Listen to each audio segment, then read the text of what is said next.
Our next speaker is Jessica Breitenfeld with a presentation entitled The Whole Story. The Whole Story, Jessica Breitenfeld. What is round and sweet, brings joy to millions of people, and is the national sport of Canada? You'd think it was curling, but it's donut eating. We don't have a lot to do up north. You've heard of us, right? In our igloos with climbing trees, cutting down trees.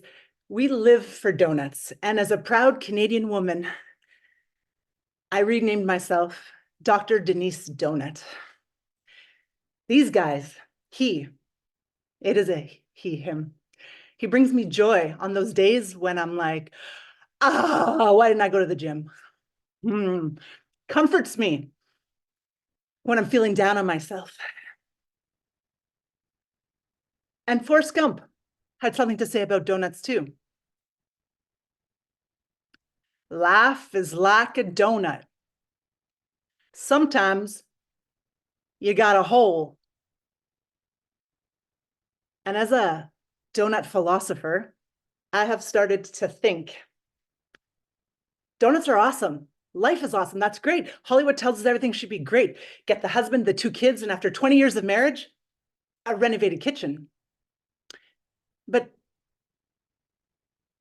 sometimes, some days, every day, something happens. And we heard the FBI method. Yeah, Adri? Feelings happen. And then bad behaviors happen. So type in the chat box, not that you've done them before, but type in the chat box a bad habit that you've seen someone do in real life or in the movies. Maybe your favorite one of your ex-husband. Smoke. Yes, campfires. We hate them in Canada. Eating. People eating, not you. Don't hang out with people who drink. Drinking beer, eating donuts, Marianne. That's a Canadian staple. Smoking and vaping at the same time. God, they have a problem. Okay, digital phone using a meal with a friend or a client.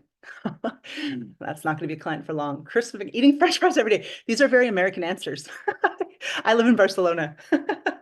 No one eats French fries every day. That's funny. Sleeping Sunday too much. You should be at church, right? Yes. Hallelujah. I got this theory, guys, that you too do some bad habits. I don't know where I got that from. Call me a therapist or something, but I know that people do things that they feel bad about. Now, we're gonna pop out of the screen. So you're just gonna like do a little yoga stretch. You're gonna pop out of the screen so I don't see your beautiful faces.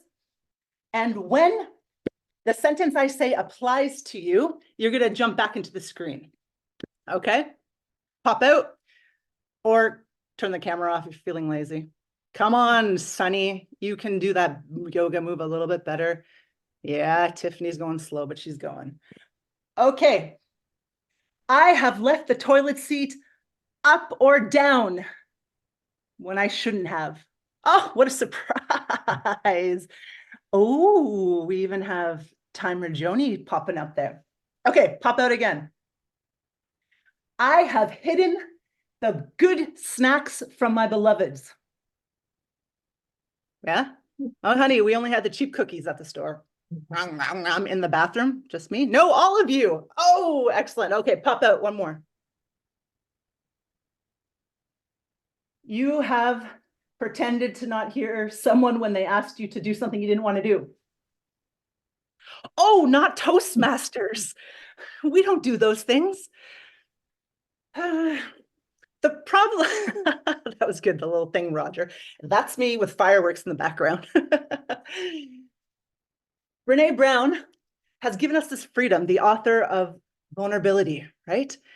If we are able to admit the holes in our lives, the things that we don't do well, we are freer, right? It's like 80% of the time. Well, I got a theory. Let me just see what you guys think. Type in the chat box. What percentage of the time are humans awesome? right? And what percentage of the time are they like kind of little crappers, right? Like good, bad, and ugly. What do you think? Like 40, 40, 60, 50, 50, a little yin yang there, Caroline. Chief Judge is Buddhist. He says 50%, 1%. Angela, cute. 95.5 says Speaker. I'm very, your daughter. Who would say that about who? 100% in my dreams. Thank you, Rosie. In my dreams. Okay. And it doesn't help that social media tells us that we have to be perfect. Yeah. Where did Hollywood come up with that crazy idea that we have to have the perfect teeth, the perfect waist, and the perfect life to be happy? Who? Okay, now raise your hand if you know someone who is perfect. Right? And yet there's this obsession in our Northwestern America and North American culture to think that we're perfect because it's embarrassing to show that we're having a bad day, a bad hair day, that we have loneliness. Has anyone ever felt lonely? Yeah. I spent Christmas this year alone because my sister-in-laws were mad at me.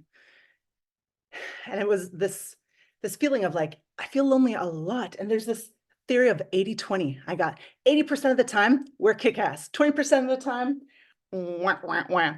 And that's okay, right? Accepting that you are not great all the time makes everything. Oh, thank God you just changed that. Graham just put on the red. I almost had a little heart attack here. My goodness, Graham, bad boy. That was his 20% bad timing skills. My goodness. I had to cut out a whole paragraph. Okay. Whew, we're back. This 80-20 theory, it also works well in the business world. If you at your company and your family with your 16-year-old daughter, if you're able to accept that 20% of the time, oh, you want to disown them, you're able to look at them with empathy. And psychological safety has been shown to have two key components, and Toastmasters does this awesomely. Does anyone know the two key components of thriving teams, relationships that last? You know them all. Empathy and equal speaking time. These are the things that make things work between people. And so accepting, yes, I'm a donut addict, and I won't eat this still tonight because it's 3 a.m. in Spain right now. Embrace that 20% and cheers.